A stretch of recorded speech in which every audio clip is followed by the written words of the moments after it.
everybody. Welcome to another episode of Purple Insider. Matthew Coller here, along with Manny Hill on our first Thursday night without a Vikings game for Manny to pick.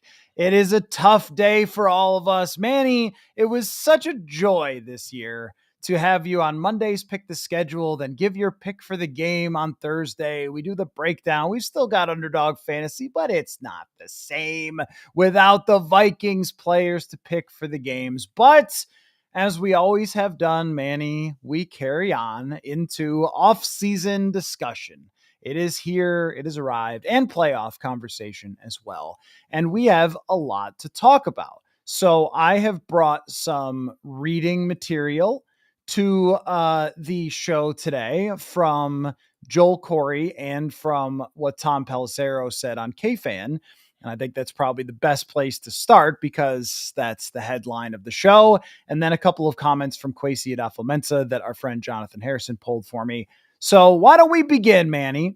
I'm going to read you a quote from Tom Pelissero, who you know well, who I know well, from NFL Network, formerly worked at the same station that we formerly worked at.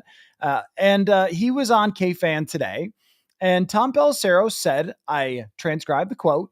He said, I would say that the smart money is on Sam Darnold being back in Minnesota. If anything, what happened in those last two games might make it simpler to get him back. And then he said, no, they're not trading JJ McCarthy. And his last comment, he said, these are complicated types of things. The fact that for 15 games, Darnold looked like he was playing at a borderline MVP level. And then these last two games, you'd say he was the bad Sam Darnold. It definitely complicates things, but the most logical outcome for both parties is Sam Darnold coming back. The question is whether they can get a deal done or if they use the tag. So our good pal, Mr. Pelissero, dialed in the NFL, talking with some level of confidence that he believes Sam Darnold will be back, even though I think the consensus goes the completely opposite direction about what the Vikings will do. So would the smart money, as Tom said, be on Sam Darnold coming back, Manny? I think that, I think there's a pretty good chance that Sam could still come back.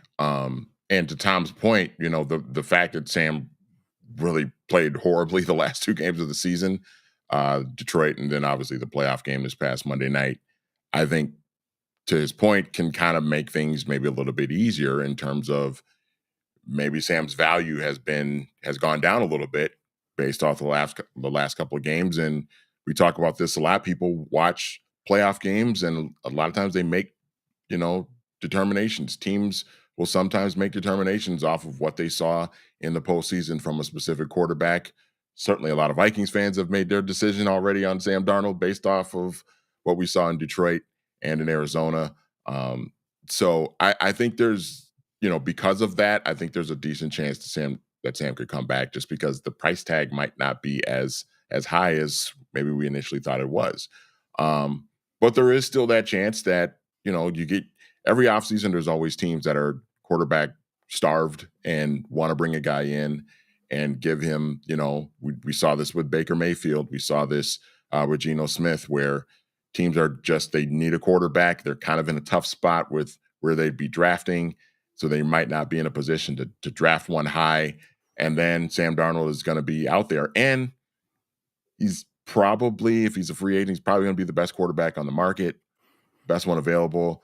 I don't even know who the second guy would be. That tells you what the kind of market could potentially be for Sam Darnold still, based off of the entire 2024 season that he had. So, but I can also see a scenario, like Tom said, where the Vikings saw enough from Sam Darnold in 2024 to think we can bring this guy back, maybe give JJ McCarthy another bridge year because he's coming off of a, fairly significant knee injury, and he might just need another, training camp, off season, at the very least, first half of a regular season to really get himself ready to go. And if you do that, Sam Darnold in that scenario, Sam Darnold's still a better option than someone like a Daniel Jones, in my opinion, based off of, I think, what we've seen. So, yeah, I buy it. a lot of fans that aren't going to want to hear that right now because they're ready to just say, "Get out of here, Sam. Don't let the door hit you in the ass on the way out. Let's go to JJ." So, but I can see it happening. And I honestly, I don't think it would be the worst thing in the world for the Vikings to do that. So the reason that this stood out to me, because I'm not surprised to see the first reaction from the comment section is some Yeah. sort of agent-related conspiracy or whatever. Uh, the reason I use this is because we know Tom so well, and we know the legitimacy of his reporting and his opinions. Now, they haven't told him, nor have they told anyone else, because they probably haven't had their meetings to make this decision yet. Usually those meetings come right before the NFL Combine, where they say, what are we going to the Combine to try to accomplish here? They have their free agent meetings, and he would be certainly a part of that conversation as their biggest free agent. What are we going to do at quarterback? You also don't want to make the decision 3 days after the end of the season Right. because it shades your opinion so much.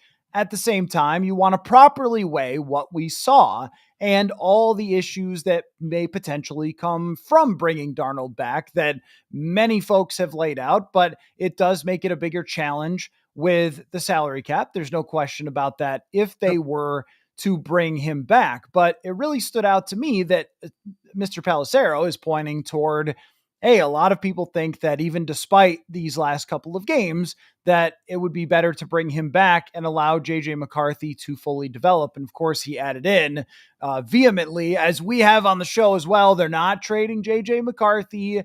And there is a possibility of having them both in training camp next year and having, as Kevin O'Connell has talked about, this really talented quarterback room that he's very excited about and so forth.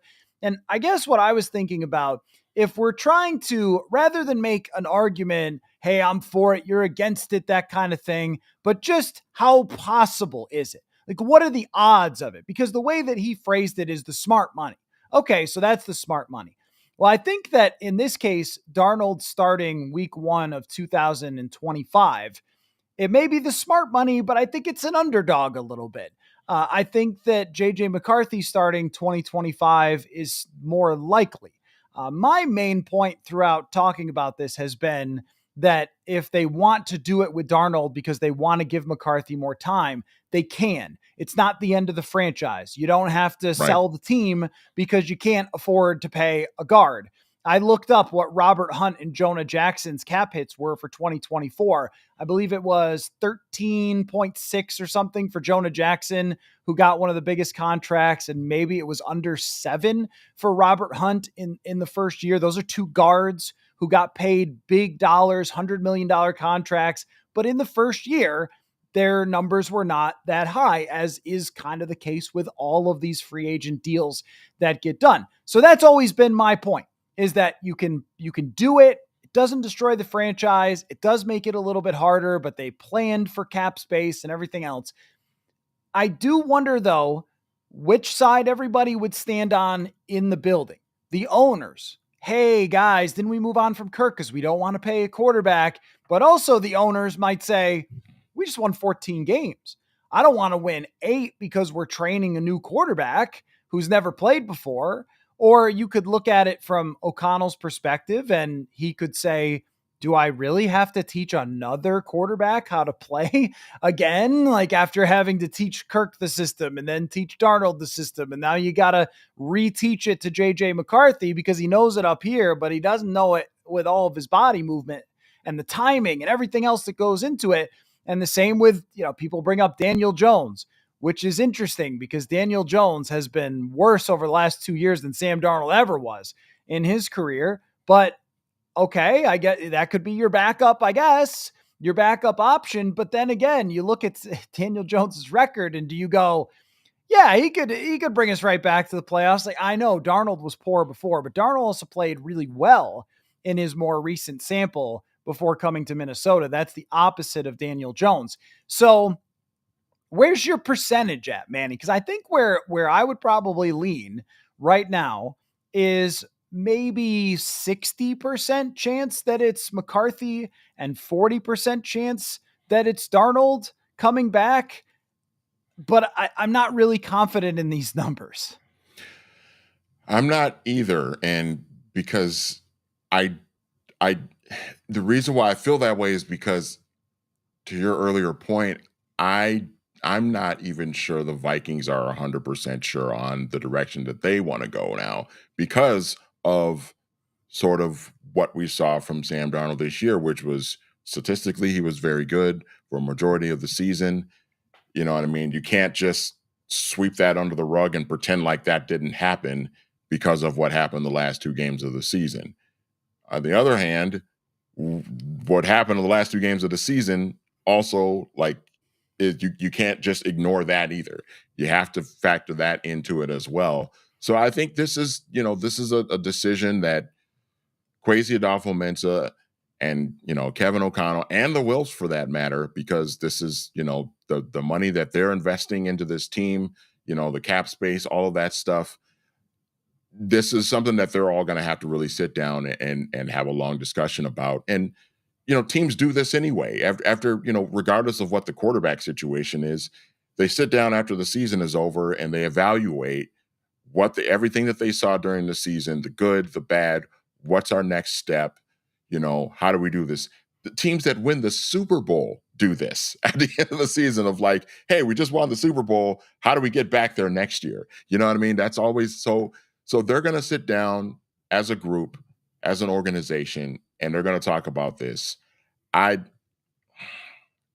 I'm kind of leaning, from a percentage standpoint, I kind of lean with where you're going on it, but I just don't know. I'm thinking 55-45, that kind of range in favor of McCarthy.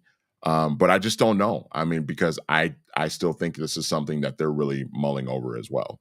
Something that I think about with the possibility, a couple things with Sam Darnold and the potential for him to come back is how Kevin O'Connell, I think, did want Kirk Cousins to come back at the right price. There was no argument. Once it got to 4 years, 100 mil guarantee, is like, okay, well, I Right. like the guy, but I'm not insane.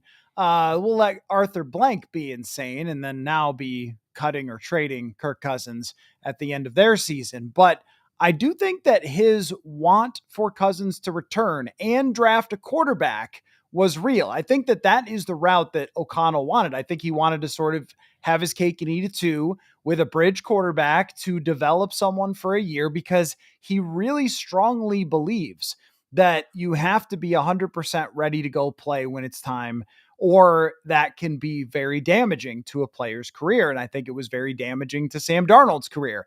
There's no argument now. Sam Darnold is a starting quarterback in the league. I mean, he very clearly proved that for this year and proved that the teams in the past messed it up with Sam Darnold, that there was a possibility he could actually play and they just didn't give him the chance. So I don't think you want to be, if you're Kevin O'Connell, the guy who's pushing your quarterback in. O'Connell's contract makes a difference too. If he signs a 5-year contract extension for, who even knows how much money at this point after 14 wins, then you can look at things through multi-year type of windows and not just like, boy, I better get the kid in. Think about Eberflus. Think about Matt Nagy just having to force the young players in. Well, they're not ready. Well, we can't really bench them because I'm going to get fired. It actually helped Dave Canales in Carolina to be the new coach that they weren't going to fire after 1 year, to sit down Bryce Young and then bring him back in because he knew, I'm not going to get fired after this 1 year. That's not even my quarterback. So he actually handled it correctly because he had the space to do so. And I think about that with Kevin O'Connell, that he doesn't have to be pressured by, man, if I don't win next year, I am just freaking out of this job. So I do think if there is a case for Darnold to come back, it has a lot to do with those things. But here's my question, Manny.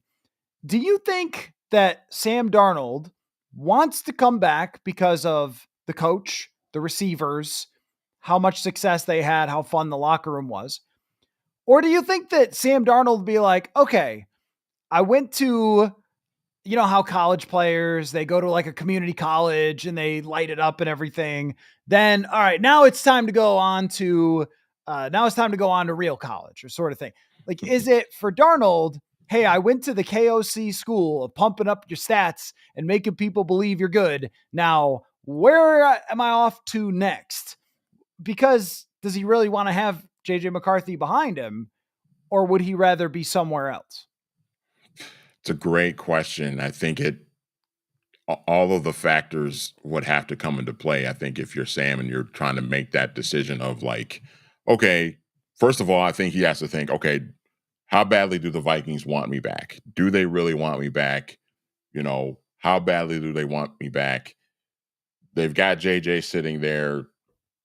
It still appears to be a plan that they want JJ to be the guy going forward long term. So if I decide to come back, depending on the money and the contract and all of that, you know, what what sort of situation am I going back to where my leash might be a little bit shorter? You know what I mean? If I come back and I'm starting week one, 2025, and I don't play well week one or week two, am I going to get yanked and then JJ comes into the game and then I'm the backup for the rest of the year? Maybe I don't really want that, you know, if you're thinking from Sam's perspective. And the other side of it is I can go out in the market. I'm going to be the top free agent quarterback available.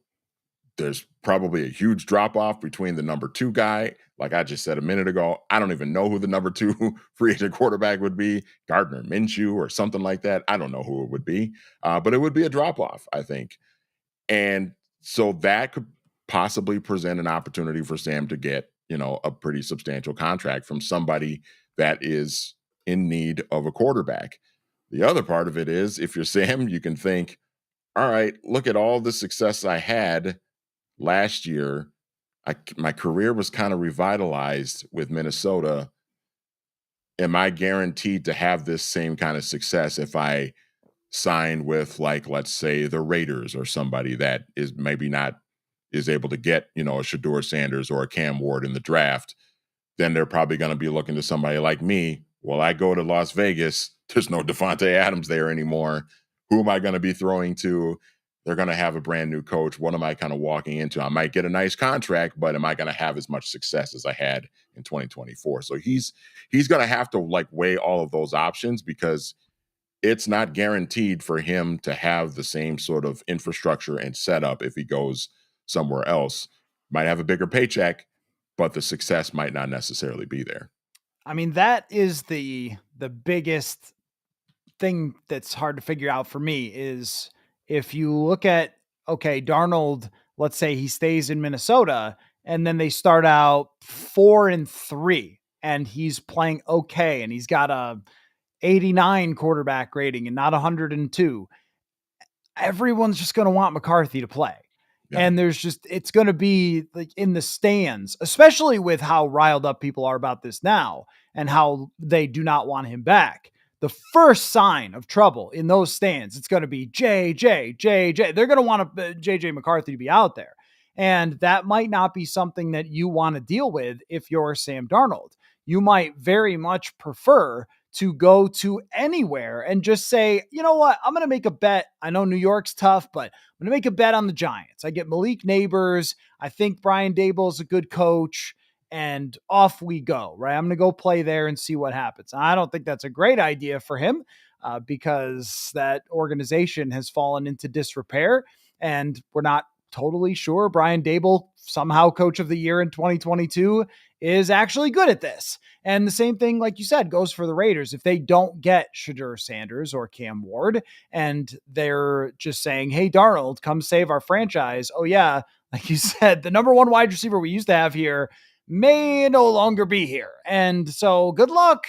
And, you know, we don't know his coach right now for the Raiders. That might make a difference as well. So if you're him, I don't think there's any real perfect scenario where you're just the guy on a long-term contract with a good team and a good coach. Unless I'm missing one, all the teams that are short of quarterbacks are the teams that we tend to think of as you are not good outside of maybe the Pittsburgh Steelers. Now that could be an interesting one if he wanted to go to the Steelers because they are a better organization and they have, I think, some struggles with coaching on the offensive side, but I've never quite figured out, like, is that struggles with coaching or is that just they're trying to throw what Russell Wilson and Justin Fields and Duck Hodges and Mason Rudolph in there.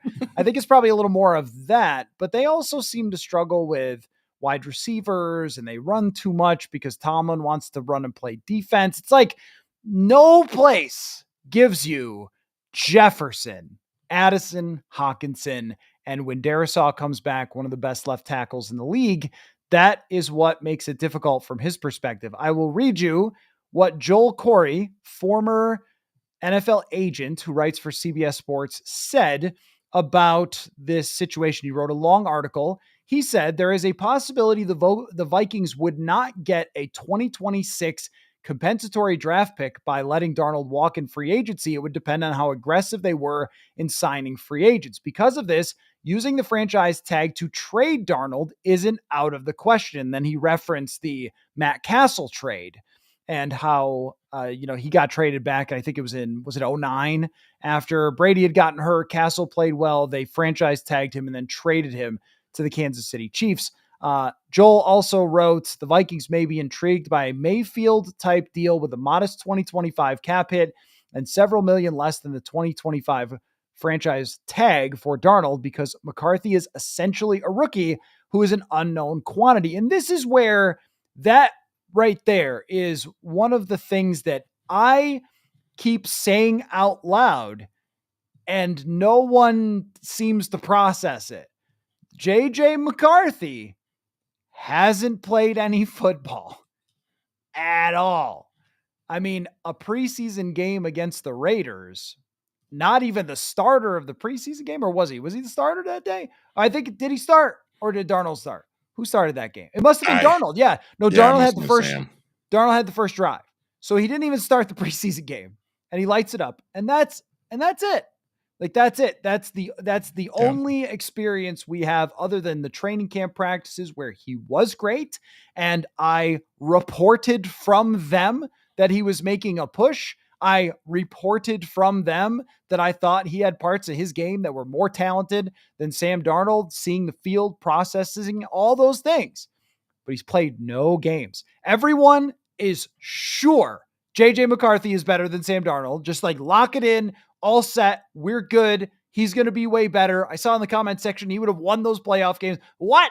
He doesn't even play football. Like, we have no idea. And so that is right there. The crux of it is how willing are they to roll the dice on a player who has no experience at the quarterback position for next year? Yeah, well, I think if you even go back 25 years when, the Vikings, you were at the 99 season, you had Jeff George and Randall Cunningham. Jeff George takes over, Randall Cunningham gets benched. George takes over, goes on a nice run, plays really well, takes the Vikings to the playoffs. They beat the Cowboys in the wild card round. They lose to the Rams in the divisional round. The Vikings had drafted Dante Culpepper with the 11th pick in the draft that year, 1999, and Dante was the number 3 quarterback all season long. I think he might have saw some game action in a blowout win or something, maybe that season. But he didn't play, basically. Dante did not play at all. And he didn't have like a meniscus tear in his knee. You know what I mean? Dante was just the number 3 guy. And even with all of that, with all the talent, the physical skill that Dante had, and Dante had been really productive at Central Florida, they still, when Jeff George and Randall Cunningham left in free agency, the Vikings still tried to get Dan Marino to come and play for them in the 2000 season. And, Dan Marino was older. He was in his late 30s, and he was just done after, getting blown out in his last game with the Dolphins.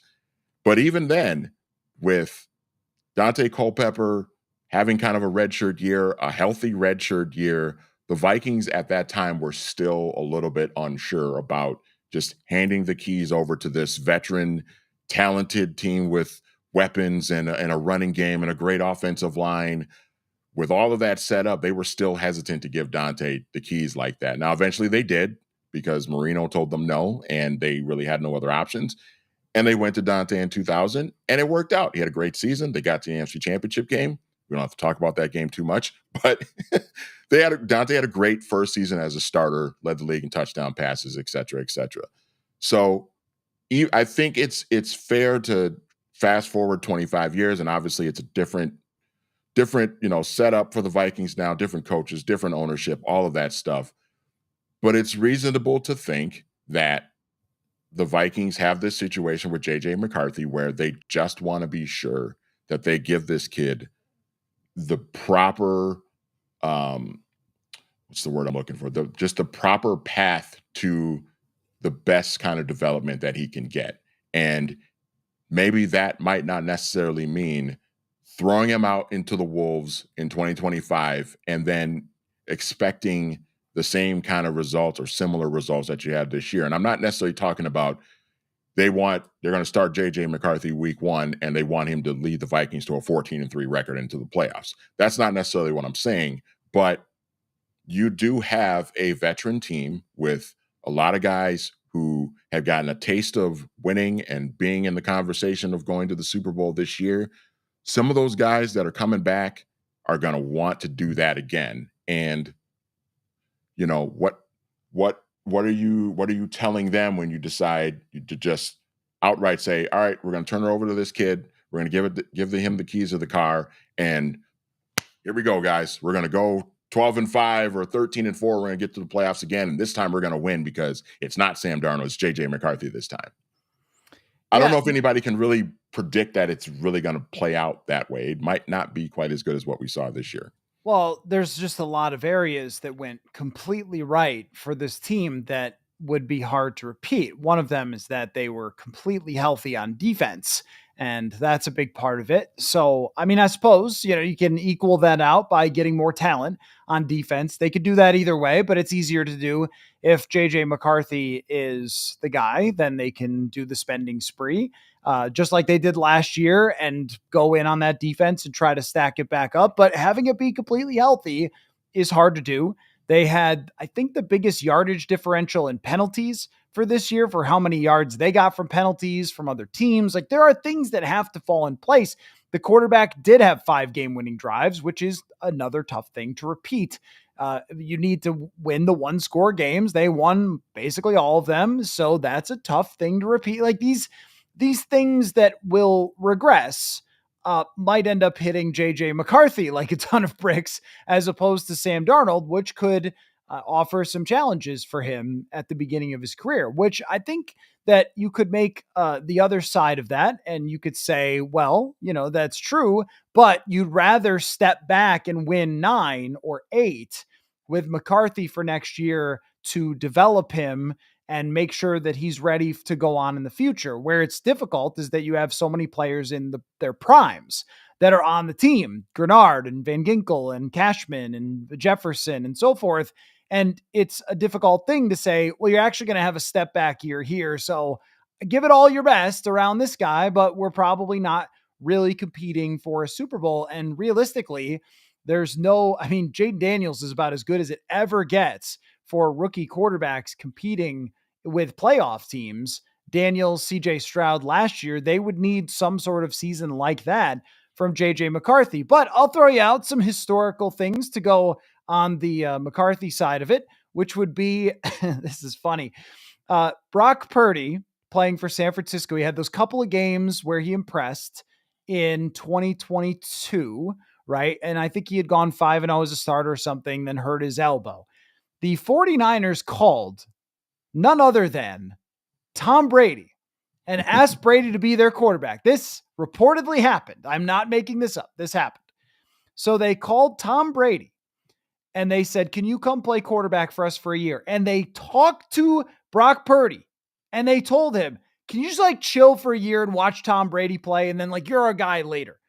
And then Brock Purdy went to the Super Bowl. And that same year, the Philadelphia Eagles called about Russell Wilson because they weren't sure about Jalen Hurts. And this just tells you how unsure even the NFL is. That's your point about, Dan Marino. It's like they were calling about Russell Wilson in Philadelphia. Jalen Hurts then took them to Super Bowl the very next year. So a lot of times you do have to just sort of take the leap of faith with the younger player. But what I think is just sort of I'm not as comfortable as everybody else, even as much as I saw up close and reported on from the sidelines of training camp, not as confident as everybody else to say someone who's never played before is just going to be great because they are. Like, that's just not how it always works all the time. And so I guess, yeah, you asked about who the other free agent quarterbacks are. Russell Wilson, Daniel Jones, Mac Jones, Andy Dalton. It's not great, my friend, as far as the other. So you're talking about maybe Daniel Jones is the backup, or maybe he goes somewhere else to compete with somebody else, and you end up with Andy Dalton as the backup, which means if McCarthy were to get banged up again, you're just on screwed island for next year, which is also a little tricky as well. So the thing about it is that I know how the comment section feels. I know how the fan base feels. I am well aware. I have been told over and over and over and over and over again. And what I'm trying to do here is lay it all out. So I think what we're doing here, Manny, is what the Vikings will do inside their room. Only there are things that they know that we don't know. So they have seen camp practices from JJ McCarthy. They have not seen a year of practicing because he just started throwing today. So, or this week. So they don't have a big sample. Remember the Mike Zimmer, I see him in practice every day. They don't have that with JJ McCarthy. They saw working with the second team in training camp and looking good. And that is very little information to work with. And so what I can't help but think about is, well, who's going to be more comfortable with that? Like, I think that the general manager is probably going to be more comfortable than the head coach, because the head coach wants to continue to win and continue to compete and have a quarterback he can trust while over developing the player behind him.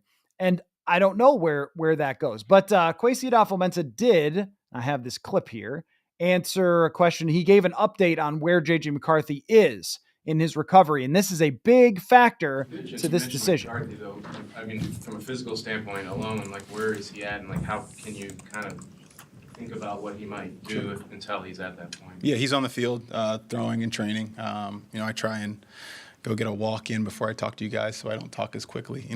That's what people tell me. I talk a little quick sometimes. So I was in there, and he was actually in there doing some, those cool quarterback thrusty things that Dak does, with weights. He was in there doing them. He looks great. He's excited. You talk about a kid who's just obsessed with football and loves being around the game. So we're excited about what we have in him. We're excited for this offseason for him. It's a big offseason. And then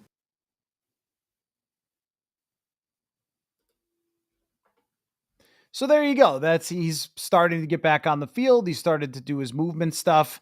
And I'm not going to pretend, Manny, that I'm an expert here on his recovery from meniscus surgery. This is why their information is a lot better than ours. But I just think it's always worth just fleshing it all out when one of the top NFL insiders thinks that Darnold's coming back, and when everybody else thinks that Darnold's not coming back. And last year we kind of went through this with his Kirk coming back, and it's not. And it came down to a crazy old owner in Atlanta that wanted to pay out of his mind for Kirk Cousins. Like, I'm trying to think of every factor that will play into this.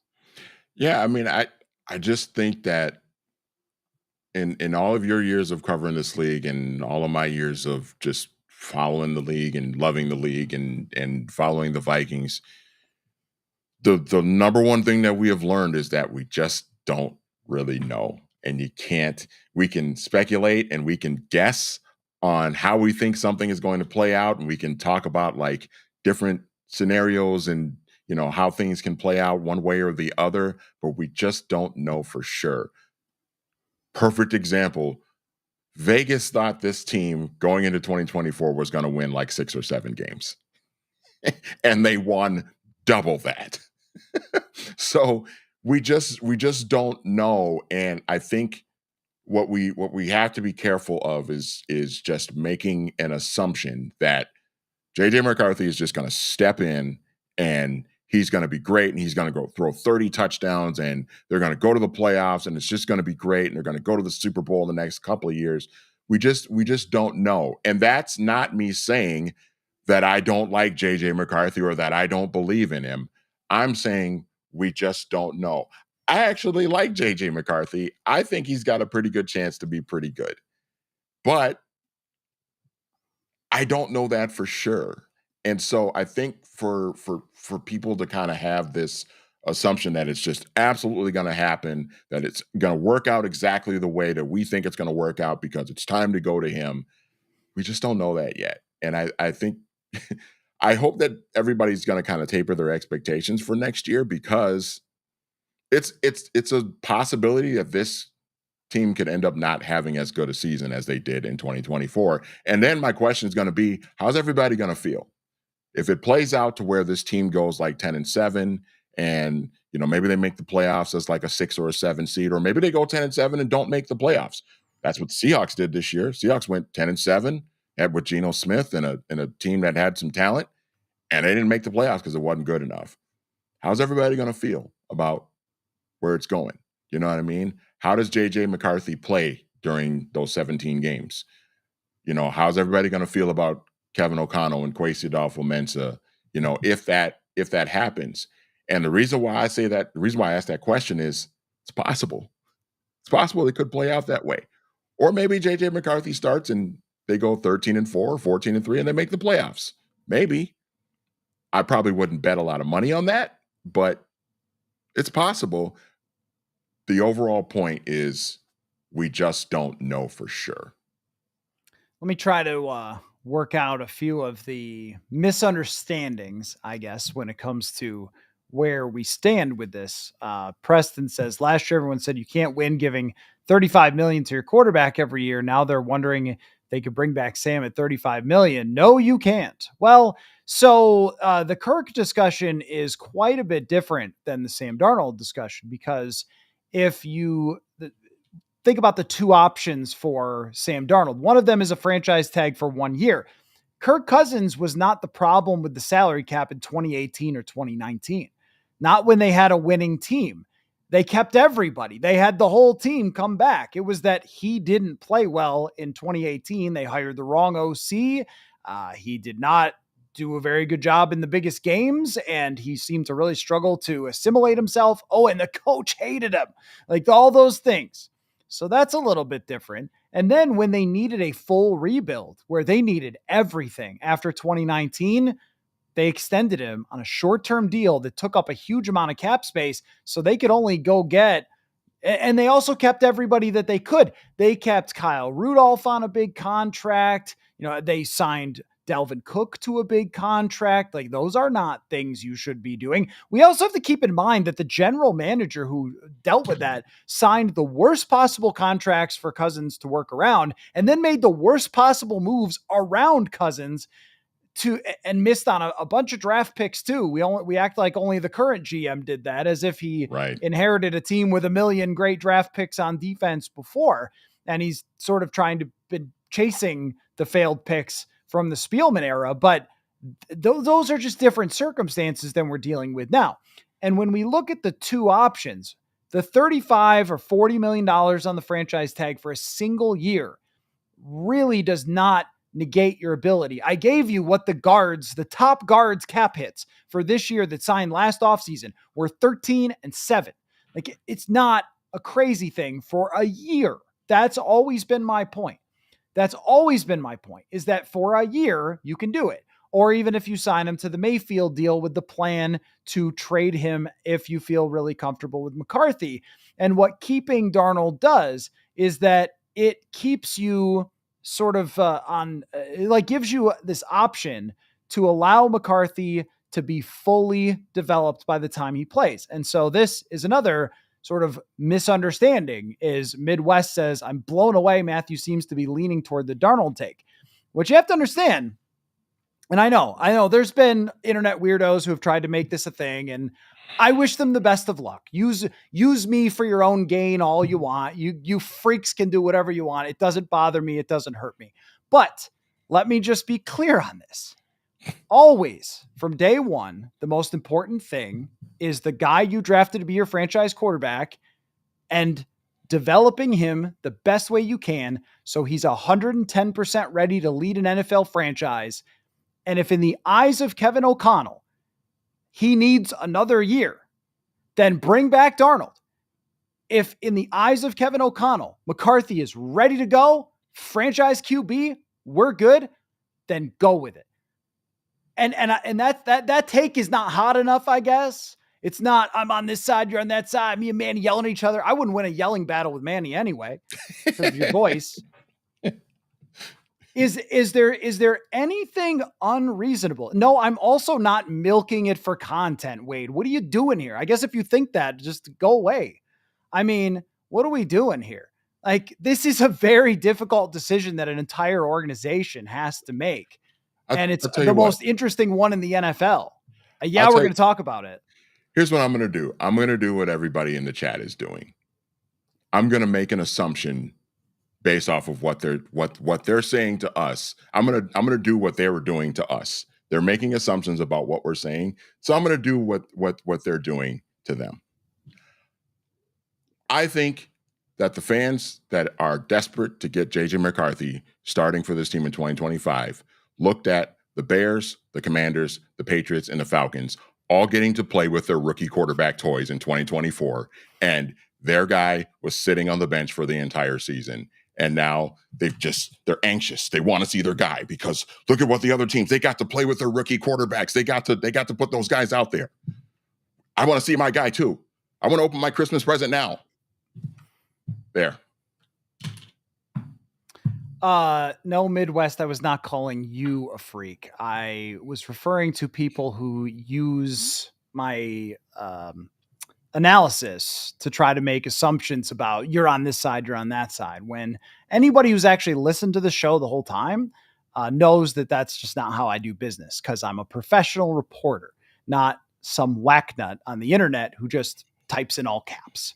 So anyway, the whole point is that I think that Kevin O'Connell and his ability to assess his quarterbacks, having been around them every single day, probably is better at this than anybody else in the world to make this decision.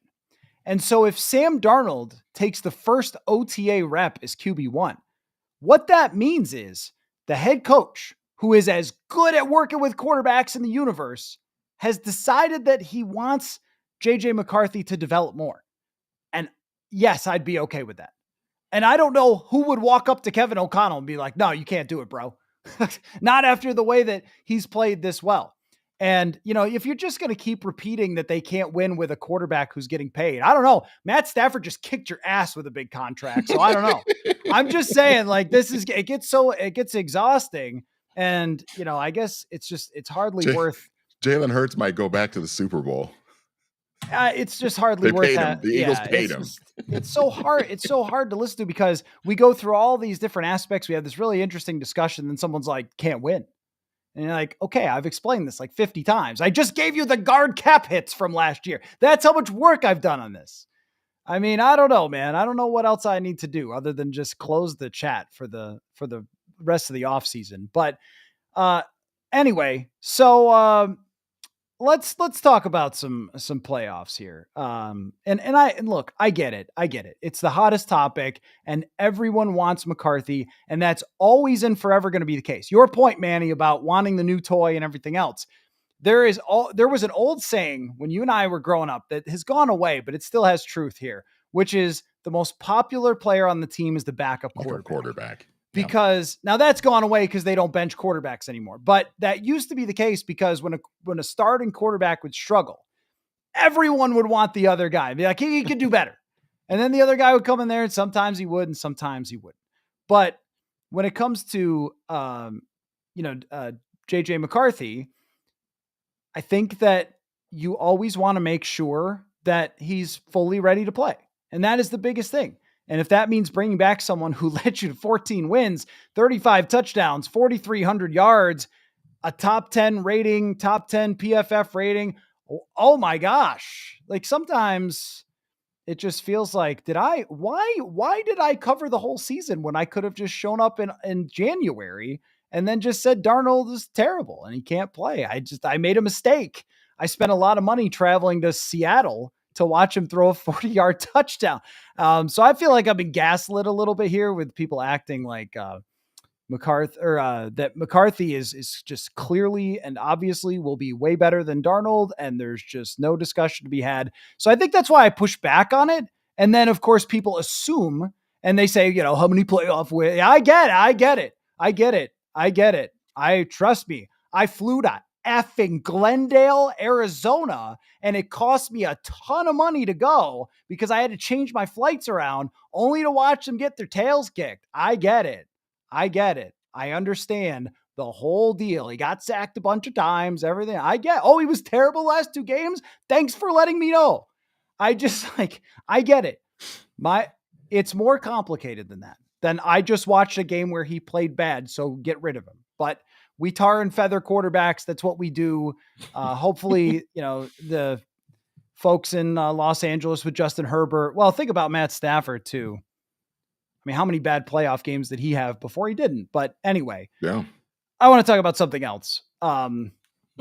So in terms of like where the team stands and its expectations, I was kind of curious about this in the press conference today, just about what do you make of how much they exceeded their expectations this year? So I asked the general manager. Kwesi, we talked to you before the season. You talked about different expectations and potential outcomes. I guess, how do you view this as one of the best possible outcomes you could have seen and what that means to kind of the bigger picture? It's a great question, Coller. It's, going into the season, I thought we would be a really competitive, playoff team. I did. I can't say that I sat here and said we were going to win 14 games. I'm not going to lie to anybody and say that. But we liked the players we brought in. We thought we had a good chance with our quarterback room to get really good play out of that, however that shook out. We knew we had a connected group. We had players already here who were shown to be resilient and win one-score games, all those different things that we've established over the first 2 years. So I wasn't surprised that we were a playoff team. But sometimes when you're on the journey, your expectations sort of shift, and that can happen. You almost reset expectations based on how it's going. But I'm going to try, and I'm not there yet, but I will try to step back and just reflect on it in its totality and make sure that I appreciate for what it is. Did we outperform, underperform, expectations? And you have to do that by looking at a player level, what performances you got, different things like that, and looking at the metrics we do, and just collaborate with our great group and figure that out. But, it's hard to answer that right now just because you're still just so stung by not being in the tournament and playing football with a great group that you think deserve. So I just thought that was an interesting window into sort of how Kwesi adofo-mensah thinks about these things in terms of outcomes and chances and things like that. I shot you, says that was you. It didn't sound like you. He said, great question, Coller. Yeah, that was me. That was me. So anyway, I don't have a huge reaction to that. I just thought it was an interesting answer to the expectation question. And then, makes me think about the expectations for next year. Preston trying to press us into have a blazing take. What would I like the Vikings to do at quarterback next season, Preston? I appreciate your direct approach. So I will tell you, it's exactly what I already said. If Sam Darnold comes back, there is a very clear reason. That is because Kevin O'Connell thinks McCarthy needs more time. And if that's what they do, I'm not going to throw a fit. I'm going to assume that Kevin O'Connell understands where McCarthy needs to go in order to be ready. The best thing for JJ McCarthy is what they should do. That's it. That's the take. The best if they let Darnold walk, they trade him away for draft picks with the franchise tag, I will assume that Kevin O'Connell believes McCarthy is ready to go. And I will say, okay. And off we go. He probably knows. It's not hot. It's not hot. It's not something that we could yell at each other about, but I also think it's right. Manny, what do you want them to do at quarterback next year? Preston wants to know. Love you, Preston. The right decision. Whatever the hell it is. That's what I want them to do. Just make the right decision. And I think to your point, if that means that JJ McCarthy needs a little bit more time to develop, I could see that. He's going to turn 20. I don't know. Again, I know his birthday's in January, and he's going to turn 22. 4 days from now. Yeah. Happy 4 days birthday, from now, he's JJ. going to be 22 years old. So I think that it's a realistic possibility that this kid is 22 years old. He might not be ready yet. I don't know that for sure. I'm not definitely pounding my fists on the table and definitely saying he's not ready. They don't need to put him out there yet. But if it's a situation where Darnold comes back, to your point, it probably means he's not ready yet, and that's okay. That's kind of the way I look at it. If Darnold leaves, it likely means that McCarthy, that KOC feels like McCarthy is ready to play. I'd be okay with that too. If he's ready to play at 22, starting, 22 years old, starting in 2025, week 1, let's go. I'm totally good with that. It just depends on what decision they make. It's just got to be the right decision, whichever way they decide to go. Another point that I want to make is when we compare it to the past is that they have earned the benefit of the doubt by moving on from older players, resetting the salary cap, and working around $70 million of dead cap to produce a 14-win team this year. They've earned the right for us to say, I think you know how to work around one player's big contract. That's also important to me as well, because if this was Spielman and it was panic time, which they were in past 2019, and people almost lost their jobs and they were freaking out and trying to save themselves, I would look at this totally differently. I would not look at it like, hey, I think they can work around this and they'll just structure the contracts that way and they'll go from there. It would change my viewpoint on it. So the context of these things are always really important as we try to analyze them. And that's why we talk for an hour, Manny. That's why we don't talk for 8 minutes about this thing. So we can really have a full discussion and conversation. So I do appreciate you guys. I made fun of you in the comments section, but I do appreciate your respectfulness in your comments when it comes to this, because I know it's something that everybody is worked up about. But I think what we're trying to display here is just how multi-layered this conversation really is. So, and of course, as we're doing that, we get the, they can't spend in free agency comments. Just, you can't escape it. I get it. Someday I'll just pull up overthecap.com and show you every contract in the league and show you how every single one of them is structured to make space in short terms on winning teams. And then we can just maybe forget it forever. But no matter how many times I say it, it's not going to matter. So let's talk about these playoff games, Manny, because, you can't pick the Vikings game anymore, but you can pick playoff games now. And I think what I want to do here, if I can get myself logged into Underdog Fantasy, is pair our conversation with some Underdog pick'ems. I am asking my computer to do a lot of things at once, but we can make it work. And even how about we'll get you some music if we can. Just try to make it feel like there's a Viking game for you to pick. Okay.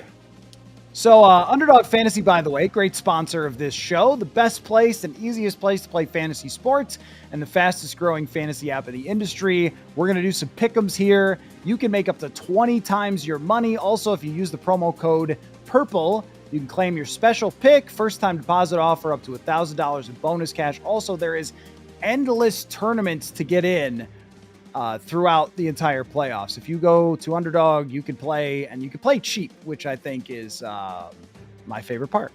You can get in for like $2. So you must be 18 or older. Terms apply. Concerned with your play? Call 1-800-GAMBLER or visit ncpgambling.org. Let us begin, Mr. Hill. Who is going to win between the Kansas City Chiefs and the Houston Texans? I like Kansas City. I'm kind of getting back into that mode now in the playoffs where I just say yes to Mahomes every time until they lose. Because I didn't think they were going to go back to the Super Bowl last year. And of course they did and won the whole damn thing. But yeah, I'm going to go Kansas City here for sure against the Houston Texans at home. I will agree with you. I think that there's a lot of folks who are kind of trying to make Houston happen, and there's only one situation where, and look, I did run through my mind that, like, what if the edge rushers from Houston just kill Mahomes and he loses the game? And then we're all like, oh, it happened to Darnold, then you got, but if it happens to Mahomes like it did in 2020.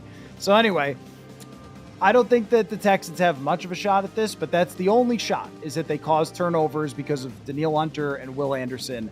And there has never been a player swap outside of maybe Diggs and Jefferson that has just worked out so beautifully for the Vikings and the other team. Like, you let Hunter go, he's a better fit there. You got Grenard. Everyone is happy. That's what we have here in our show. Everyone being happy. Commanders, and that's a joke. Commanders and Lions. This I can't wait for. I know Vikings fans will be rooting very strongly against the Lions, Manny, but do you think the Commanders have a chance? Shout out to my younger cousin, Derek, who is a huge Commanders fan. He was, when they beat the Buccaneers, he was trolling me a little bit, texting me pictures of his Commanders jersey and all that stuff. He's super pumped. I think he thinks they're going to go to the Super Bowl. I don't. I'm picking the Detroit Lions here, even with all their injuries on defense. Maybe some of those guys are going to start getting back here as they go on a deeper run of the playoffs. But I think Detroit at home, they showed me a lot in that game against the Vikings, man. This team is just so well coached and so deep and next man up on the defensive side. They were fantastic, and I think it's going to continue on, especially with the week off and getting a little bit healthier. I think Detroit wins. I don't really know if it'll be very close either. I don't think so either. Kind of the darling teams usually run out in this round, but let's tie it into underdog fantasy here, Manny. 295.5 yards is the higher lower number for combined total yardage for Jaden Daniels. Does he approach rushing and passing 300 yards against the Detroit defense that now, hey, the last time we saw them, they were the vaunted Detroit defense. But does Jaden Daniels put up big numbers, higher, lower, 295.5? I will say yes, because I think I can see him getting a lot of passing yards in this game just because they're going to be down. I think Detroit's going to jump out to a big lead, and they're going to be relying on Jaden Daniels to kind of throw them back into this game. So I think, yeah, I will say higher on that one. I think so too, but man, the way that their defense just played, playoff Za'Darius is a different Za'Darius. Their D-line was so nasty. The atmosphere was so difficult. If he can do anything, I will be really impressed. All right, Rams and Eagles at Philly. This is a 2:00 Central game on Sunday. Do you think that the Rams go into Philadelphia and upset the Eagles? I do not. I was really impressed with the Rams on Monday night against the Vikings. Sean McVay, he's one of the greatest coaches of all time. This guy is unbelievable. To get that team to perform that way. But I think going into Philadelphia, I think they're just going to kind of run out of gas a little bit. And I think Philadelphia is going to kind of exert their will with the running game with Saquon, that defense, that offensive line. The Rams' defensive front is really good. They're going to be going up against a much better offensive line in Philadelphia than they faced on Monday against the Vikings. So I'm going to take the Eagles to win this one. And they also do this thing called running the football. And I don't know if the Vikings have tried it, but it actually does some stuff sometimes. I'm interested. I'm interested because of the way that Jalen Hurts is coming off an injury, the fact that he just hasn't played that well, didn't really play that well last week. I think that the Rams can make this interesting. Mm-hmm. But I also would not pick someone going coast to coast to Philadelphia when they didn't really have that tough of a game in the first round and they get to stay at home. Last game, the game of the century. Oh my God. It's both exciting and infuriating. It's infuriating because somebody's got to go home after this one. Can we play best of 5? How about this? How about just a best of 5 series? Lamar versus Josh Allen, the Bills and the Ravens. They play each other over and over again. And then, okay, someone deserves to lose the game. Zay Flowers being out's a factor. It's in Buffalo. Do you think the Ravens can overcome that and beat the Bills? So when you had me pick the playoffs at the start, I had the Bills going all the way to the Super Bowl. After seeing what I saw from the Ravens against the Steelers in the wild card round, I'm starting to kind of maybe shift a little bit to the Baltimore side. So I'm going to take the Ravens to go on the road into Buffalo. Obviously a very difficult place to play, as you know. But there's just something about this Ravens team that I'm seeing with Lamar and Derrick Henry and some of the play. Their defense, obviously, we don't really associate the Ravens with not having a strong defense. The defense isn't really all that strong, but I think there's enough players on that side that can kind of elevate on this sort of stage and play better. So I'll take the Ravens to win a very, very close, epic game in Buffalo. I don't know. It's a hard one to pick. It's so hard. It's so hard. I mean, I like the Bills for this in that Baltimore's defense got hot toward the end of the season. The aggregate of the full season is that they can be a little shaky. The Bills run the ball well. They control the ball well. Their house is hard to play in. Does this come down to like Justin Tucker and whether he's found it or not? You know, I mean, he struggled a lot in the middle of the season, then kind of started to get it back a little bit. Who's going to kick field goals in this game between these two teams? And the Ravens did blast the Bills the last time that they played them. I don't know how much of a factor that is or how much it projects to the future. I think I'm going to lean Bills. Give me the numbers here on Allen and Lamar Jackson. 278.5 higher, lower on Jackson. That feels like a lock for higher. Yeah, I think with it, because with the Bills defense, and we didn't really see the Broncos do a lot of this on this past weekend, but it feels like veteran teams with really, really elite quarterback play can move the ball a little bit on this Bills defense. We saw Jared Goff do it even in a losing effort against them earlier. So yeah, I would say higher on those totals for Lamar. And 289.5 for Josh Allen combined yardage. What do you think? Higher. I will also go higher. I mean, I almost think that there's no chance that it's not higher because he's their whole offense. He is an absolute beast. The one thing about him is that, his best play from last week is throwing to a scat back.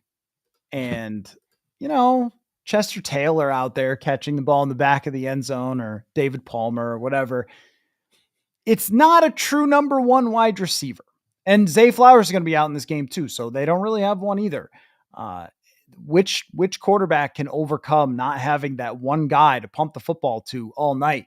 I think that Jackson's a little more erratic and he's a little easier to he's not easier to get, but sometimes if you get your hands on him, you can actually take him down, unlike Josh Allen, who just throws people off of him. Allen does not turn the ball over, neither does Jackson. They're both throwing the ball extremely well. I don't know. I mean, this one's too tough to call. Do you think we'll see both of them run for a lot of yards too? I was thinking yes. Because of the lack of real true number one weapons to throw to, it feels like there's going to be situations where the receivers are covered really well and both of them are going to have times where they just tuck the ball and run. I feel like they could both end up with like 80 plus yards rushing. I also think that Henry and Cook are going to go back and forth in this game in quite a battle. So who at this moment then do you have going to the Super Bowl? So I've got the Ravens against the Chiefs and then the Eagles against the Lions. I'm going to take the Lions and the Chiefs. I'm not doubting Mahomes anymore. Right. Yeah. Understandable. The Eagles and the Lions is just a big bucket of salt and throwing it on the Minnesota Vikings eyeballs. Just not what they were looking for. So anyway, let me answer, or I'll let you answer this question, Manny, because I feel like I've maybe ranted a bit again. What a shame. Somebody asked earlier a good question, which was, as we go into this offseason, not every single discussion will be the Darnold debate, but I did think it was worth bringing up that one of the top NFL insiders said the smart money is on Darnold returning. Give me your top three. Like, you have to, no matter how your cap space works out, you have to get this, and this offseason, draft, free agency, whatever, or they will not win next year. I would say a guard in free agency, a corner with your first round pick. Might be hard. It's going to be really hard to trade up if you need to, but if you can trade back and still get a corner, I think that would be really helpful. And I think you might have to explore running back in free agency if Aaron Jones doesn't come back. Those are probably the three that I'm thinking. Oh, maybe interior defensive lineman. Maybe you can find an impact player in that, free agency, or again, the draft will be hard because you don't have a lot of capital there. But yeah, those are probably the three spots that I'm looking at for improvement that they got to go get. One other question I had on my mind, didn't get out there into the press conference, was just about Brian Flores and the odds that he ends up somewhere else. What is your percentage chance that Brian Flores gets a job elsewhere? And then I don't think it's an exaggeration to say throws the defense into chaos a little bit if he's not there.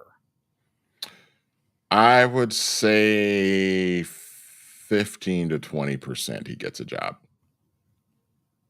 80 to 85% he's back. Yeah, I think that's right.